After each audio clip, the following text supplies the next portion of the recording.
কিন্তু তোমাৰ পিতাৰাই তোমাকে এনে দাৰুণ আঘাত দিয়াত মই অন্তৰত বৰ দুখ পাইছো বাছা, বৰ দুখ পাইছো। তুমিও তাকে কোৱাই, তুমিও তাকে কোৱা। বাছা আই এইটো এইটো এইটো তোমাৰ পিতাৰ আদেশ। তুমি তুমি কৰ্তব্যত বিমুখ নহবা। নহয়তোবা তোমাৰ পিতাৰাই তোমাক অভিশাপ দিব বাছা, অভিশাপ দিব। হয় আই হয়, এইটো পিতাৰ প্ৰচণ্ড আদেশ। এই আদেশ পালন নকৰাৰ বাবে দাদাহঁতকো অভিশাপ দিলে, অভিশাপ দিলে দাদাহঁতক। কি কৰি বাছা? দাদাহঁতক অভিশাপ দিলে। বাছা তোমাৰো তেনে টকা হ'ব পাৰে বাছা।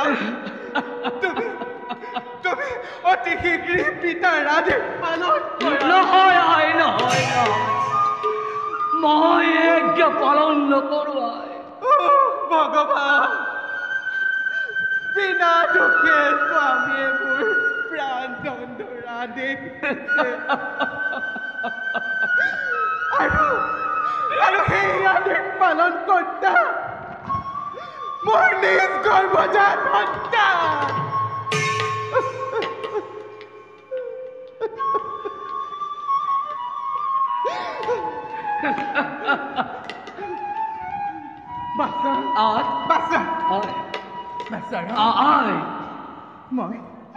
মই ক্ষত্ৰিয়ৰ কন্যা, মোৰ মৃত্যুলৈ অলপ ভয় নাই।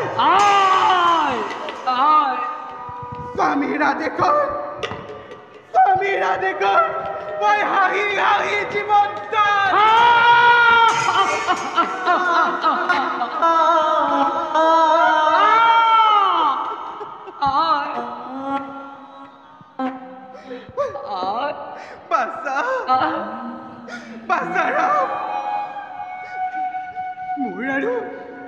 মোৰ আৰু ক'বলগীয়া একো নাই বাছা।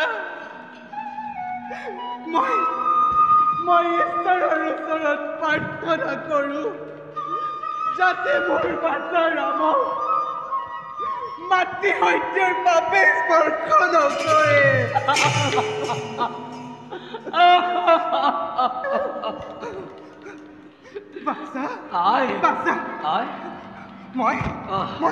মই প্ৰস্তুত আছো বাছা, মই প্ৰস্তুত আছো। তুমি সত্য ৰক্ষা কৰা, তুমি সত্য ৰক্ষা কৰা। উত্তম কথাই। মই আই বুলি আৰু উচ্চাৰণ নকৰো। মই আৰু আই বুলি উচ্চাৰণ নকৰো। মই মহাপাপী, যি মাতৃ মোক 10 মাহ 10 দিন গৰ্ভত ধাৰণ কৰি জন্ম দিছিল। সেই মাতৃ পুত্ৰ হয় মই কিদৰে হত্যা কৰিম? এইটো সম্ভৱ। মই ডাকু ধৰ্মৰ হাতৰে মই এনে ঘৃণনীয় কাৰ্য নকৰো।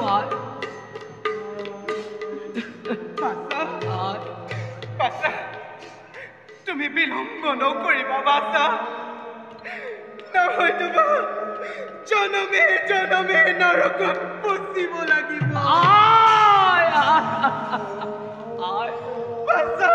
মই তোক আশীৰ্বাদ কৰিছো, তোৰ ইয়াত কোনো পাপ নাই বাছা। তুমি সত্য ৰক্ষা কৰা, তুমি সত্য ৰক্ষা কৰা। মই সত্য ৰক্ষা কৰিম।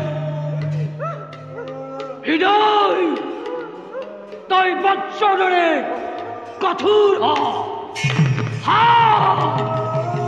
তই নিষ্ঠুৰ ৰক্ষা কৰিবলৈ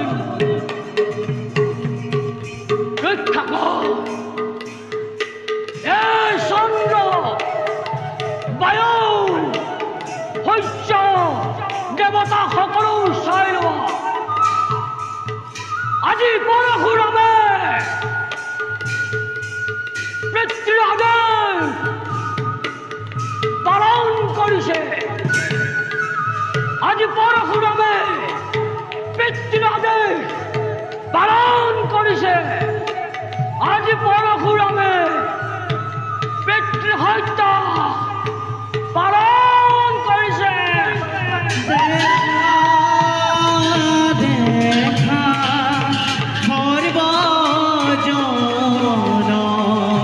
ঈশ্বৰৰ লীলা